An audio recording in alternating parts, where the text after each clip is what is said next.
Okay, and here we are winging it, talking about our thoughts on the X-Men movies. Here as we approach the release of the fourth, technically, X-Men movie, X-Men Origins Wolverine. And quick side note before we start, we just want to say that on Friday, May 1st at 11 p.m. we will be doing 11 p.m. West Coast time. West Coast time. We will be doing a added live broadcast specifically for talking about X-Men Origins Wolverine for those of you who have seen it, because there will be spoilers. Yes. And it'll be 2 a.m. on the East Coast and 11 p.m. on the West Coast. So hopefully for those who just went to the opening night showing of X-Men Origins Wolverine. So when you're done with that, come back here and we'll chat about it. All right. Okay. So as we begin, so X-Men 1. First one. The Came first out one. in 2000? Came out in 2000, yes. I remember hearing about the project beforehand and thinking, oh, wow, this is great. And there were all sorts of rumors. I remember that Bryan Singer was going to go after Mel Gibson to play Wolverine at one point, just like to get the real grizzled stuff, but apparently he passed on it. Could have been just a rumor. I don't know. At one point, I think he wanted to get Russell Crowe, who was also big at the time. Yeah. But that didn't work out either, or it was just a rumor. And then the cast started to come together. You know, some youngish people, Hugh Jackman being, I think, one of the older people in there, even though he was only like 30 or 33 or something at the time. But, you know, Hugh Jackman, of course, Wolverine being probably one of the most important characters to cast in that movie, they went with someone who was an unknown from Australia, which I was actually kind of happy about. Yes, absolutely, because I like it when they do. Couldn't really. It just made sense to go the let's look for the unknown, like a la Christopher Reeve. Yeah, someone with no baggage with the audience as whatsoever, to just kind of build this person up as this character. Yes. And I thought it was very fortunate that Bryan Singer had already worked with Ian McKellen on Apt Pupil, which is a pretty decent movie, dark movie, but a pretty decent movie. You like Stephen King movies. And I was also so he got in to be Magneto.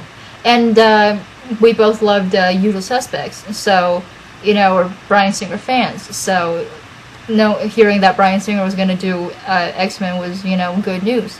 Yeah, I love The Usual Suspects. The Usual Suspects is a great movie. He's a good director. Yes. We thought. And seeing as how exactly. And seeing as how The Usual Suspects was a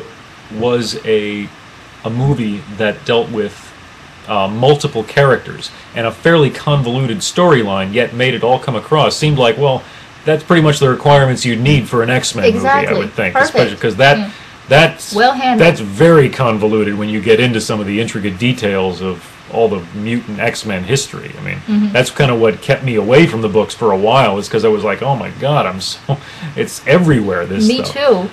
Me too. I had a younger and so many characters cousin when I was growing up who loved the X-Men, and he tried to explain it to me several times. I think it was because we were both kids, and kids aren't very good at that. But what kept me away from it for a while too, because it sounded so extremely complicated. Yeah, and but again, Bryan Singer, he had done a great job with that with The Usual Suspects. Phenomenal. I loved it. It's one of my favorite movies. At the time, there weren't many big comic book movies out. I mean, this was before Spider-Man. This was before the new Batman. This was before this whole comic book movie boom. This was really one of the first ones. And we had seen Blade, and we had seen Spawn, and we'd seen, a handful here and there of those movies in the 90s. But this was really the first big one, and I thought for them to pick the X-Men as the first big comic book movie was quite gutsy, because it's such a convoluted storyline. So they kept it basic, obviously, the story. And like I see people talking about, yes, Patrick Stewart, come on, who else are you going to get? Yeah. I mean, it made sense not just because of the look, but because, he's the leader, he's a guy in authority. And Bryan Singer reportedly told him that he wanted to make the character as different as possible from Jean-Luc Picard. And there are differences. There's definitely differences. I mean, I think Xavier is a much warmer, friendlier, on the outset character, whereas Picard can be kind of, keep to himself. Reserved. He's a little bit more reserved and whatnot. Whereas Picard can be a bit harsher in his leadership in some ways.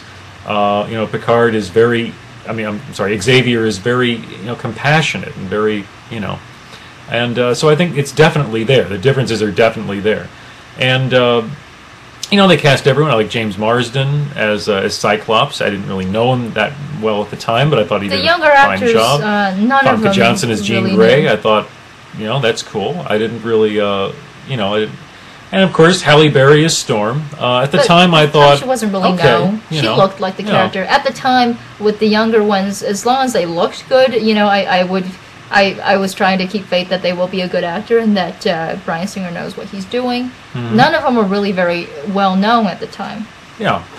So we go on, and you got, just to round everything out, you got Tyler Mane as Sabretooth, a big guy, made sense, as far as opposite. Looked like him. And they made him up pretty well. You got Ray Park as Toad.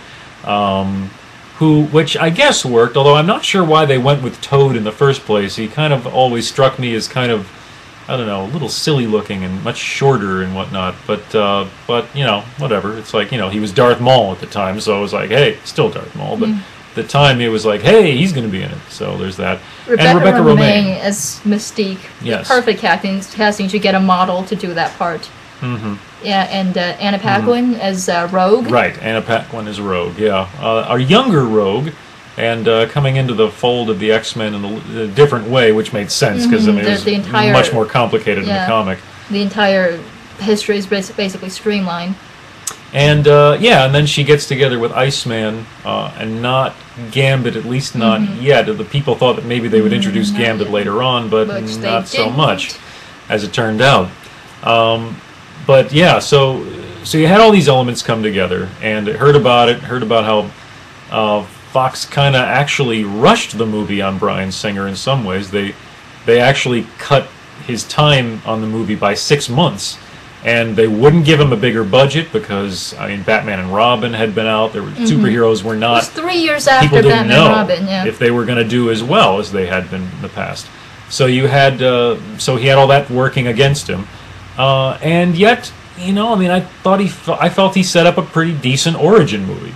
It's kind of short when you think about it. The movie's not very long, really, but it moves. It really kind of brings you into it. I loved the stuff how they set it up with the concentration camp at the beginning with young Magneto, young Eric. I thought that was very well done. I thought just that one scene fed the history of this entire character. It's like if you didn't know the character's history, it's all you needed to see how Magneto's motivated and why he believes he thinks the way that he does. It's a huge part of it, and it really helps ground the movie and in a reality that really lets you know that this is about more than just superheroes and tights and stuff. That there's an underlying message of intolerance that is what really is under the surface here. It sets it in real history. That one scene puts it in the real world, makes it real for us. I think very effectively done.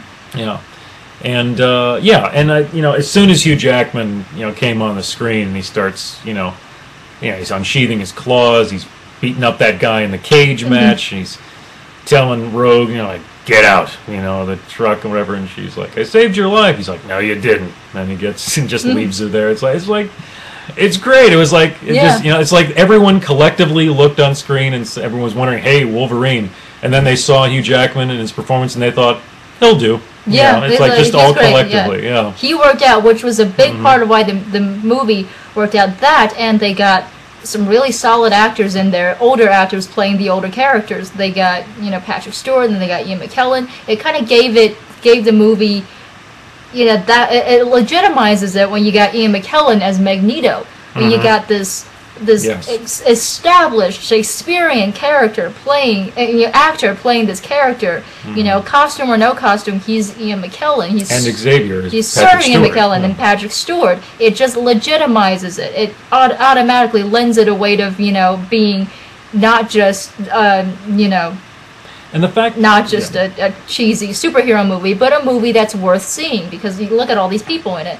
Before Batman Returns, before Batman Begins, with all of the actors that they got for that, this was the movie that I thought really they did really grounded things in reality as well. Yeah, was very well done. Before Batman Begins did it, yeah.